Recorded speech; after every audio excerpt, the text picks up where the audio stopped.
Hey y'all, Shonda here, and wanted to bring you guys some information when it comes to healing your solar chakra. So, the solar chakra is located literally your stomach, your core. I always love it. They call it the first brain of your body. So, whenever you say, like, man, I had this gut feeling, that's your solar chakra talking to you. Because your solar chakra is your relationship with yourself, is where everything around your self esteem, your self worth, your self value, all of those things, all of that energy is located into your solar chakra.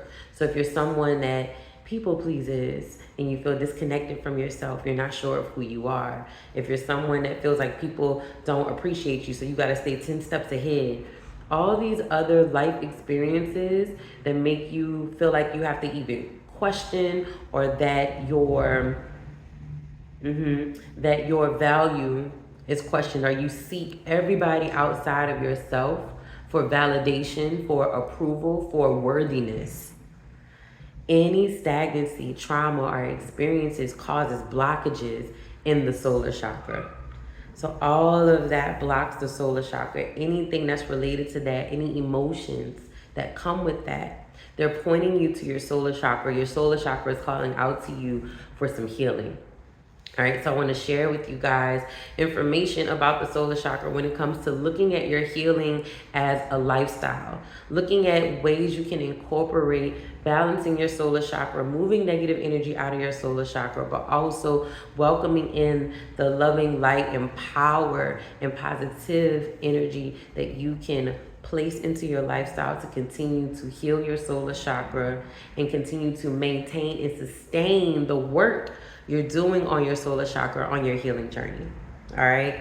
So the solar chakra, the color is yellow. I even like to think of it as yellow like the sun, bright like the sun, but I also love the like this golden aspect of it, because I love that it's connected to that sacral chakra, your sense of self, your relationship with yourself. I like to say how much you rock with yourself, how much you like you, because I feel like when it looks at that sacral chakra, your creativity, it comes from you. It comes from the essence of who you are. So I always like to think of that, this really beautiful yellow, golden color, but also this bright yellow, this kind of range of yellows and golds when I think about the solar chakra. So incorporating that into what you're wearing. Wear your yellows, wear your golds, that like mustard gold that look like sunshine, like an antique gold, right? That looks like the sunshine. Wearing those colors, paint your nail those colors, paint your toes those colors. You can, when you're eating, if you have dishes that are those colors, if you have jewelry that are those colors, wear those things, purses, your wallets, the whole thing, with the intention that every time you interact or you engage with those things, everything holds energy. Everything is energy. So when you do that with that intention of healing your solar chakra, of maintaining the work that you're doing in your solar chakra, working with your solar chakra, use those colors. That intention, y'all, it changes the game. I'm telling you. All right. So herbs. All right. Herbs that are really good with working with the solar chakra. One of my favorite is it's a what I call oldie but goodie, is like lemon yellow, boom. Right. So I love putting lemons in my water with the intention of healing my solar chakra. Lemons are really good for clearing out negative energy. So I look at it as a 2-for-1 special. Sometimes I might do lemons and oranges because it helps me feel like I'm clearing it out, but still maintaining some sweetness in there too. Peppermint is another good herb to work with for the solar chakra. All right. Mullein is a good one for the solar chakra, especially when you're working with self-acceptance and having to let things go, because it'll help you kind of tie that solar and that heart chakra. Calendula is another good one. Think literally calendula, marigold. It's yellow like the sun. So it helps bring in that self-love, this concept of just thinking that you're, beautiful and amazing and yellow and gorgeous, positivity and radiance. All right, so calendula is another good one. Turmeric and ginger, those are always good because they're really good for moving out physically inflammation in the body. So think about it as moving out that inflammation, that stagnancy in the solar chakra, but also leaving this strength, this boldness that gets to sit and settle into your body.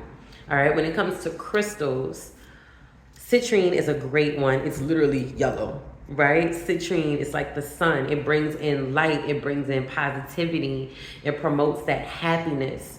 I love using orange calcite too for the solar chakra. It's a good sacral one because orange. But I just really love how the sacral and the solar is connected because all the chakras, they work together. One isn't like super independent over the other one. So I love that orange calcite when it comes to working with the solar chakra to really bring in what I would think like owning your own creativity, owning your sense of self in a really vibrant and vital way. So I love using orange calcite for that. Tiger's eye is another good one for the solar chakra because it brings in that courage, especially if you're somebody that's a people pleaser, you don't like confrontation, and you just rather like, listen, I'm sweet and I'll stay neutral, right? Tiger's eye, it helps you stand your ground. It helps you really find yourself. What do you really believe in? What do you want to stand 10 toes down in? And really bringing out that eye of the tiger, bringing out that courage on the outside of you. So don't forget, y'all, whenever clear quartz all day, every day, but remember, clear quartz amplifies the energy. So when in doubt, clear quartz it out. But if you're working with crystals, you can pair that clear quartz with it to amplify the energy of that crystal when you're going into your meditations or when you're going into your crystal healings, all right? And then last but not least, movement. So dance is a great way to heal the solar chakra. Put on music that makes you happy, music that reminds you of some of the best times in your life. Dance around the house, freestyle, dance in your underwear, dance in your pajamas, have fun. And that will start to allow for you to really connect with yourself. Do you even still like it? Does it bring you joy? Right? Dance for you. And we'll make sure everything that you do, because the solar chakra is your core, it's your abdominals. Engage your core, move around, twist it out, what? I'll make sure, I'm gonna try to remember to put the link to my solar chakra playlist on here for y'all. So whether you're doing some yoga, you're doing any type of organic movement for yourself, or you're just dancing, feel free to partake. Okay. Now, if you're doing yoga, if you're doing Pilates, if you're doing a fitness workout, just make sure you are isolating that core. You are engaging that core with that intention of moving stagnancy out of your solar chakra. It's always good to open up with a small meditation before you move so you can get grounded and very clear that you are moving that energy out. Because what happens is as you move, or if you take the time to meditate and journal afterwards, which I hope you are, that is when you're going to start getting those dots connected with what your insecurities are, what you need to start being pushed out, what you actually just moved out of your solar chakra, so you can get that clarity to begin to truly let it go, getting it out of your body and then physically, and then getting out of it spiritually. All right. So anything that engages the core work, boat pose, Russian twists, V-ups, planks, things that really engage the core. Remember, it's always good to add twisting in there. I always talk about wringing out a towel. You want to wring out that negative energy, wring out the stagnancy so you can create some space, right? So you can shake off the stiffness so that you can start to flow again, so that you can start to find your way back to yourself again. All right, I want to make sure I got everything for y'all. Food, all right? Food, so not last but least, but food. You want to make sure you're incorporating pineapples, yellow bell peppers. Think yellow, y'all. Spaghetti squash, Bananas, lentils are really good because they ground you, but some lentils you can find in those kind of like brighter colors. All right, I told you about ginger, turmeric, and honey, but really making sure for the food: squash, pineapples, bell peppers, bananas, things that are yellow. Those are my go-to foods because some of y'all know I got toddlers, so I got to keep it simple but creative. So those are the go-to foods when it comes to really working with my family, when it comes to healing our solar chakras and making sure that it's a part of our everyday life. That it's a part of not just when we're moving, but when it comes to what we're wearing, when it comes to what we're eating, depending on where we are. So when we are in solar chakra territory, those are the foods that we are incorporating. And with bananas, especially with kids, you can get creative. You can use it to make muffins for them, right?